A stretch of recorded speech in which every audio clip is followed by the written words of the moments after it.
E pela primeira vez na história, o dólar bateu R$ 6,00. Isso foi hoje. O dólar, inclusive, abriu em alta nesta quinta-feira e na máxima do dia chegou a R$ 6,00.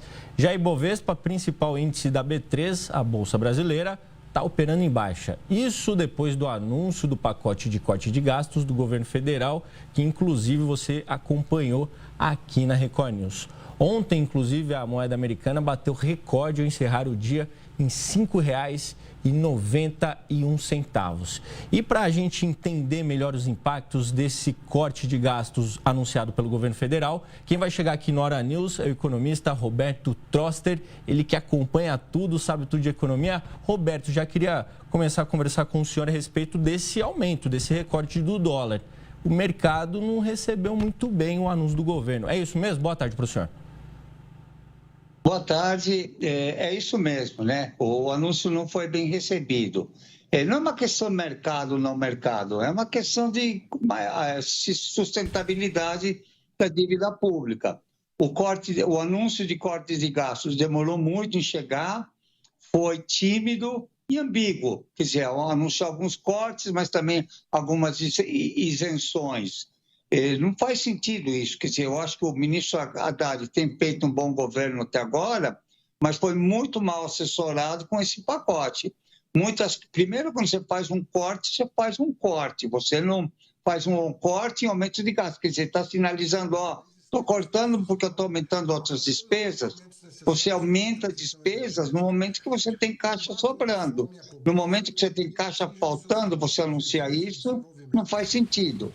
Outras medidas um pouco ambíguas, por exemplo, tributando 2% quem ganha mais de 50 mil por mês. Hoje, quem ganha um trabalhador que ganha mais do que R$ 4.668,64 tem uma alíquota de imposto de 27,5%. 4 mil e pouquinho, 27,4%.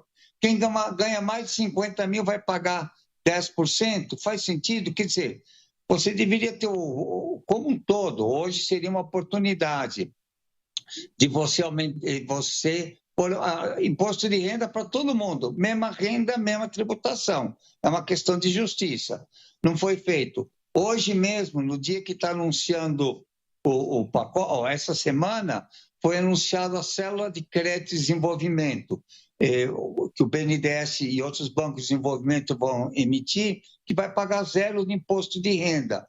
Quer dizer, então, fala uma coisa, fala outra, anuncia que alguns gastos vão ser controlados, mas é muito pouco para o que se esperava. E segundo, o que tem que ser feito é começar a crescer mais, que se crescer com inflação não adianta, você tem que crescer no que é importante, crescer 3%, quem está crescendo muito, 3%.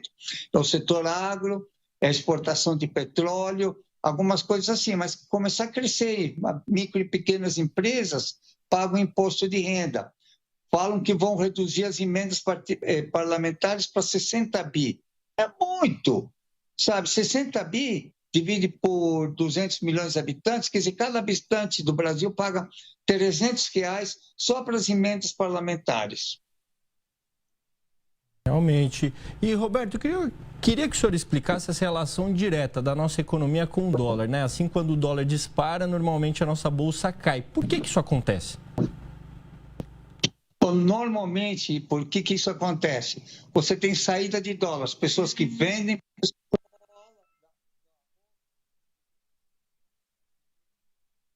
Opa, tivemos um probleminha com o áudio do Roberto. Assim que a gente conseguir estabilizar, a gente volta a falar com ele. Mas fato é que você vê que tem essa relação entre os dois, a questão do dólar e do real. Voltou o áudio, vamos voltar. Pode falar, Roberto.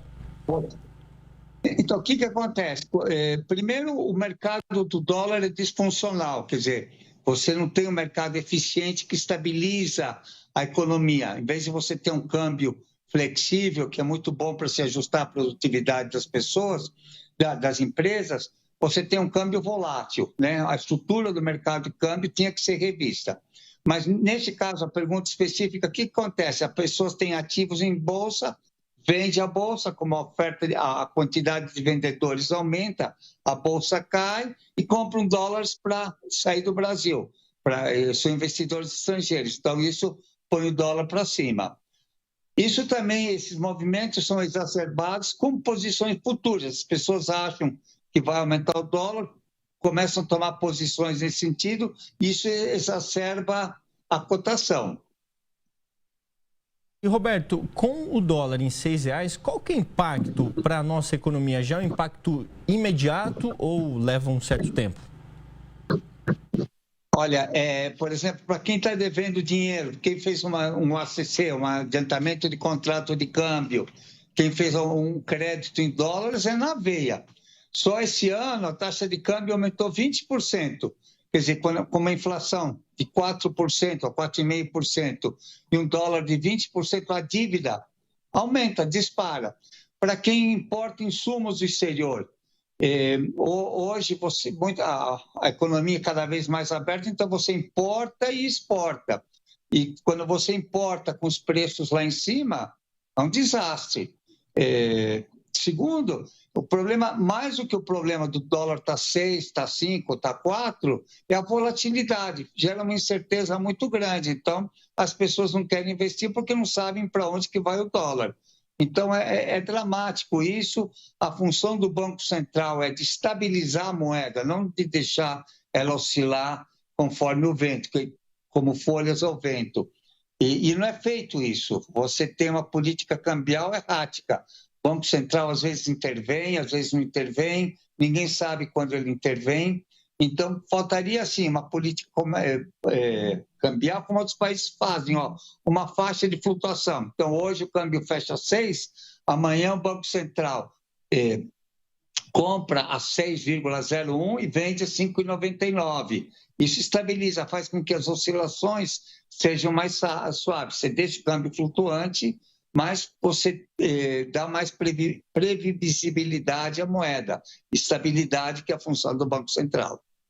E, Roberto, um dos outros pontos, né, do corte de gastos é em relação ao salário mínimo, que ele vai ser reajustado de acordo com o arcabouço fiscal, de certo modo dá uma segurada no valor. Isso vai ter um impacto na vida de muitas pessoas, né? Tem. O salário mínimo... Bom, duas coisas. Primeiro, o salário mínimo com inflação mais baixa, o salário mínimo real aumenta. Só fazendo uma conta simples. Se a inflação for de 10%, você vai perder, vai comendo um pouquinho de salário mínimo cada mês, o teu salário mínimo real vai perder 5%. Se a inflação for 20%, aí você vai perder a metade ao longo do ano. Então, um ganho que você vai ter no salário mínimo, independentemente de qualquer coisa, é estabilizar a inflação. Isso é importante. Então, estabilizar a inflação ajuda a aumentar o salário mínimo real. Segundo, o salário mínimo no Brasil é mínimo mesmo. O que você tem que fazer é aumentar a produtividade das classes mais baixas. Como é que você faz isso?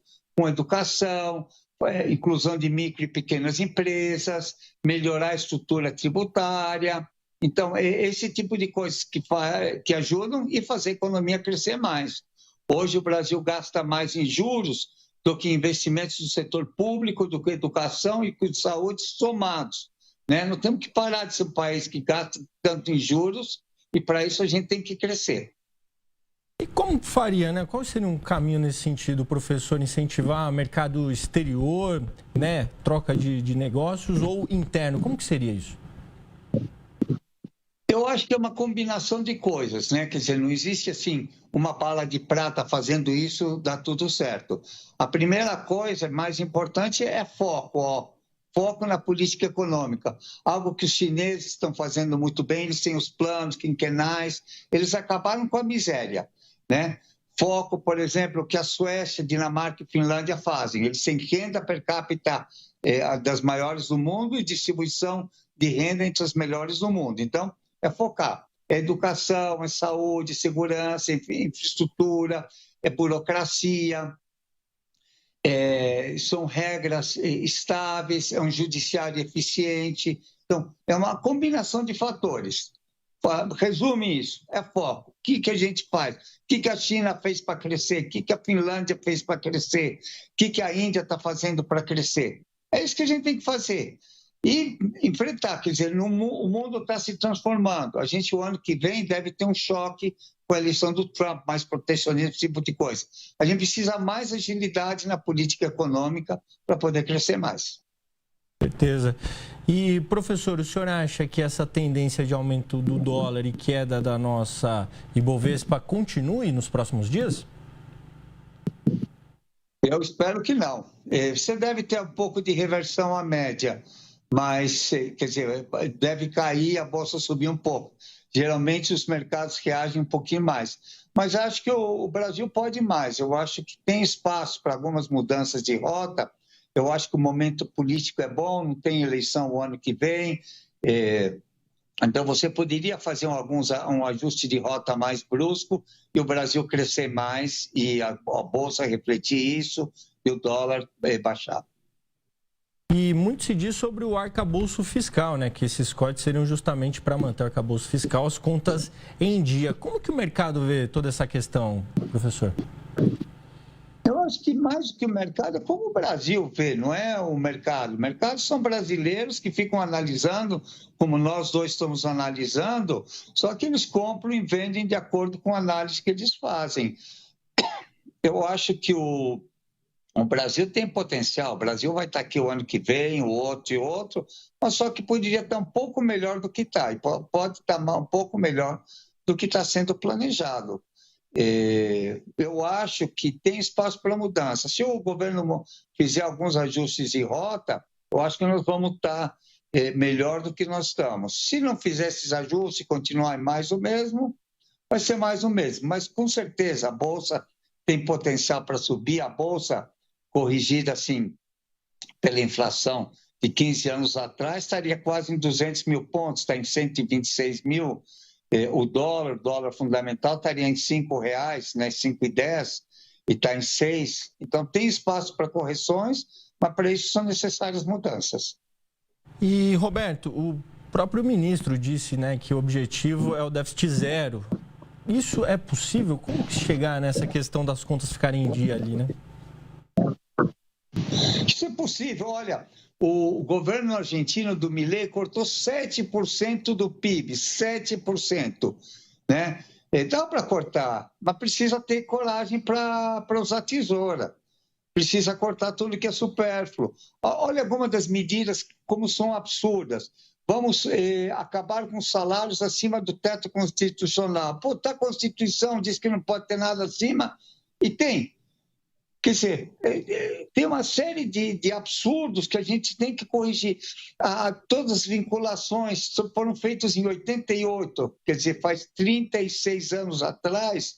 Nós temos que rever isso. O mundo mudou, internet, urbanização, globalização, tudo que está acontecendo hoje no mundo. A gente tem que se ajustar rapidamente, senão nós corremos o risco de ficar cada vez mais antiquados, cada vez mais para trás no mundo. Ainda mais nesse mundo, né, que a informação é praticamente instantânea, né? Roberto Troster, economista, muito obrigado pela entrevista. Ficou mais clara essa questão do corte de gastos anunciado pelo nosso governo. Muito obrigado pela entrevista. Obrigado pelo convite. Uma boa tarde para você e para todo mundo que está assistindo. Muito obrigado.